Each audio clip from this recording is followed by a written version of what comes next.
திருப்புவனம் சம்பவம் தொடர்பாக திண்டுக்கல் MVM அரசு மகளிர் கலைக்கல்லூரி தாவரவியல் துறை மாணவிகள் 2024 நிகிதா குறித்து மாவட்ட ஆட்சியரிடம் ஏற்கனவே முன்பே புகார் தெரிவித்திருப்பதாக தகவல் ஒன்று வெளியாகி இருக்கிறது. கூடுதல் விவரங்களை எமது செய்தியாளர் சரவணன் வழங்க கேட்கலாம். வணக்கம் சரவணன், முழு விவரங்கள் என்ன பதிவு பண்ணுங்க.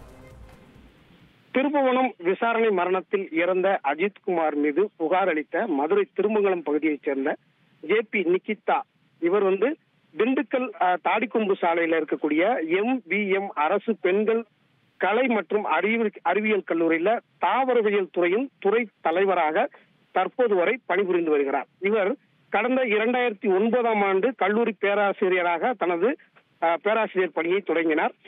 MM கல்லூரியில் அவர் பணிபுரிந்த நிலையில கடந்த 2011ஆம் ஆண்டு மாறுதலாகி வேறு கல்லூரிக்கு வேலை பார்த்ததாக கூறப்படுகிறது. அதைத் தொடர்ந்து பதவி உயர்வு பெற்று கடந்த 2021ஆம் ஆண்டு மீண்டும் MM கல்லூரியில் பணிக்கு சேர்ந்து தற்போது பணியில் இருக்கிறார்.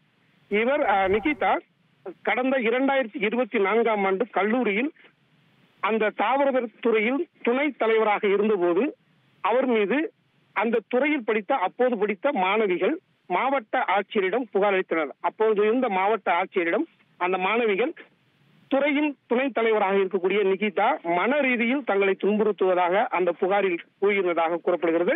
அந்த புகார் கடந்த 8/5/2024 மாவட்ட ஆட்சியரிடம் கொடுக்கப்பட்டிருக்கிறது. இது குறித்து மாவட்ட ஆட்சியர் உடனடியாக மதுரையில் இருக்கக்கூடிய கல்லூரி கல்வித்துறை இணை இயக்குநருக்கு ஒரு கடிதம் எழுதியிருக்கிறார். அந்த கடிதமானது 14/5/2024 அன்று எழுதப்பட்டிருக்கிறது.